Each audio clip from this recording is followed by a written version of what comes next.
الفيديو السابع من سلسلة فيديوهات رمضان. هنعمل مع بعض أفكار سهلة وبسيطة. قبل ما نبدأ ما تنسوش تعملوا لايك وتشتركوا في القناة علشان نوصل ل1000 مشترك مع بعض بإذن الله. يلا بينا نشوف أول فكرة. أول حاجة أنا قصيت مربع من الكرتون، وهجيب كمان قطعة قماش جوخ أكبر من الكرتونة بشوية عشان نغلف بيها. وممكن تستبدلوا قماش الجوخ ده بفوم أو أي نوع قماش تاني متوفر عندكم. هبدأ ألزق القماش في الكرتون بالشكل ده.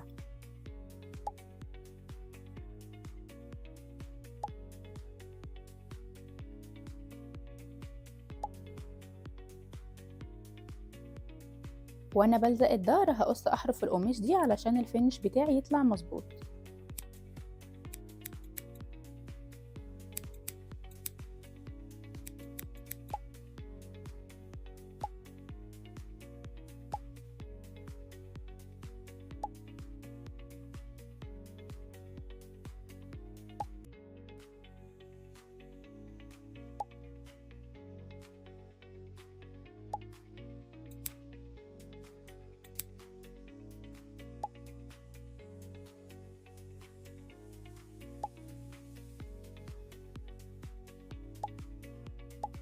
كده خلاص بعد ما غلفنا الكرتونة.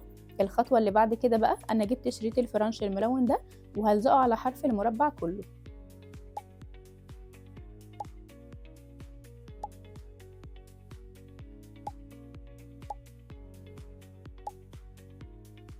وهكمل لزق الفرنش كده بنفس الطريقة لحد ما نخلص المربع.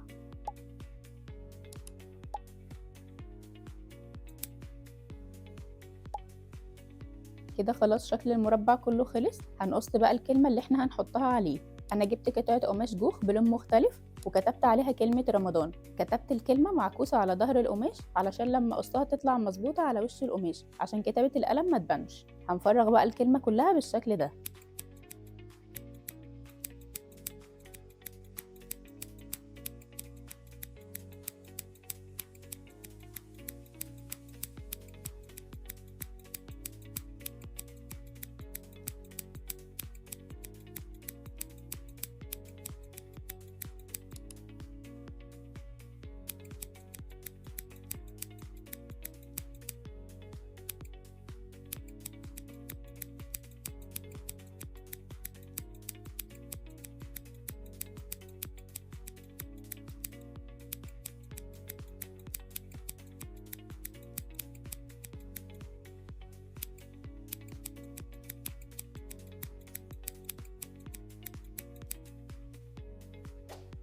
بعد كده انا هستخدم مقص صغير علشان اعرف افرغ بيه حرف الميم والضاد.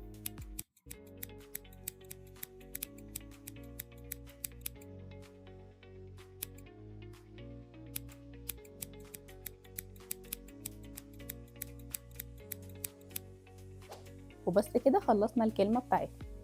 بعد كده انا قصيت المسجد الجميل ده، لو عايزين طريقة عمله اكتبولي في الكومنتات. وقصيت كمان 3 نجوم صغيرين وهلال. هنبدأ بقى نجمع الشكل بتاعنا. انا هخلي المربع شكل السبعة كده، مش هخليه مظبوط. وهبدأ ارص عليه الاشكال اللي احنا عملناها.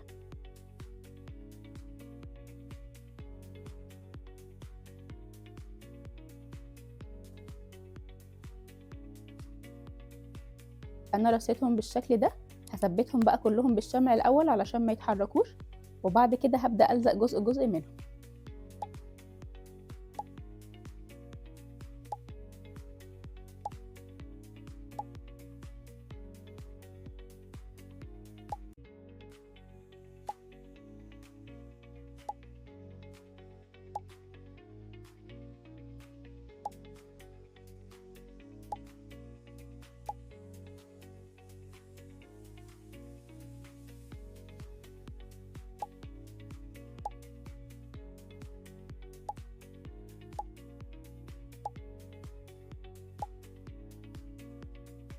كده خلاص بعد ما لزقنا كل حاجة.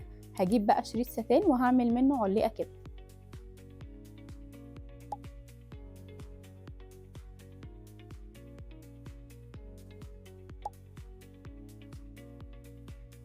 اخر خطوة بقى انا قصيت مربع قماش من نفس اللون وهغلف بيه الظهر عشان الفينش بتاعي يكون شكله احلى.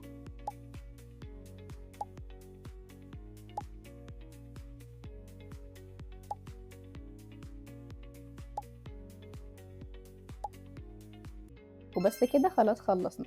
عملنا ديكور جميل لرمضان بألوان مبهجة وشكل مميز. لو عجبتكم الفكرة ما تنسوش تكتبولي رأيكم في الكومنتات.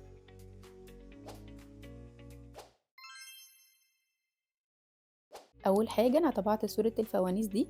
أنا جبت الصورة من برنامج بنترست وممكن كمان تجيبوها من جوجل. بعد كده أنا غلفت الصورة كلها باللزق علشان يديها طبقة حماية وتكون شكلها أجمل. هنبدأ بقى نقص كل فانوس لوحده.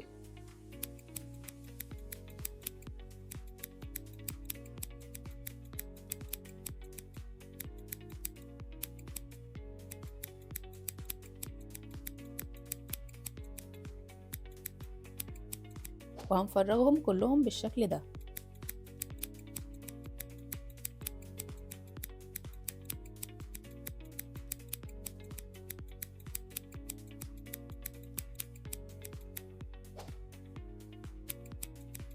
كده خلاص بعد ما خلصتهم كلهم، الخطوة اللي بعد كده أنا جبت قطع فوم بألوان مناسبة لألوان الفوانيس، وهبدأ أنسق ألوان الفوانيس على الفوم، وهلزق الفانوس على الفوم بالشكل ده.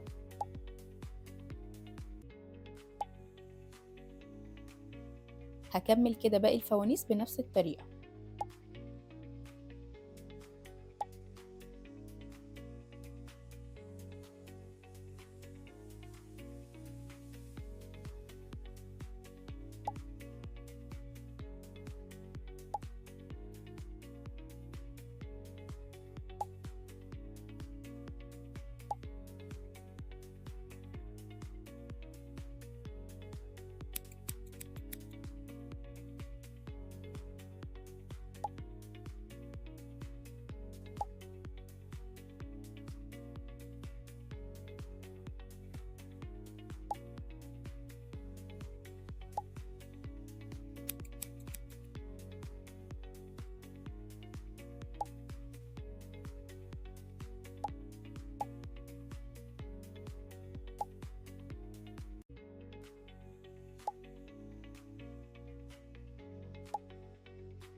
كده خلاص بعد ما خلصتهم كلهم هفرغهم من على الفوم، بس وانا بفرغهم هسيب اطار بسيط من الفوم حوالين الفانوس علشان يكون شكله احلى.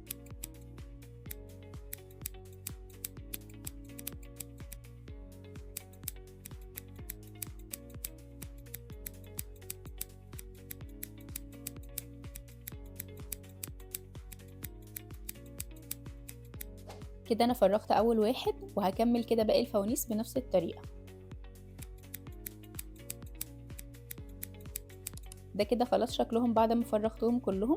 بعد كده انا جبت خيط خيش وهبدأ ألزق عليه الفوانيس عشان نعمل فرع زينة. ممكن تستخدموا اي نوع خيط متوفر عندكم لو مش متوفر خيط خيش. واحنا بقى بنلزق هنرتب الوان الفوانيس عشان تكون شكلها متناسق مع بعض، وهنكمل لزق كده لحد ما نخلص الفوانيس كلها.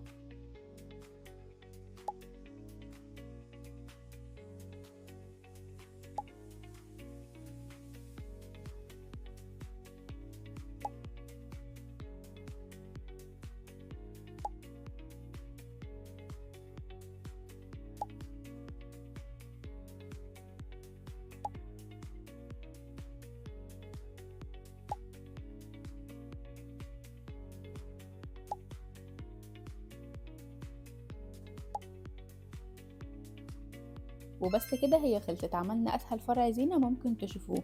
لو وصلتوا لحد هنا من الفيديو ما تنسوش تعملوا لايك وسبسكرايب وتفعلوا زر الجرس علشان يوصلكوا كل جديد هعمله بإذن الله. وكل سنة وانتم طيبين وبخير يا رب. رمضان كريم عليكم جميعا.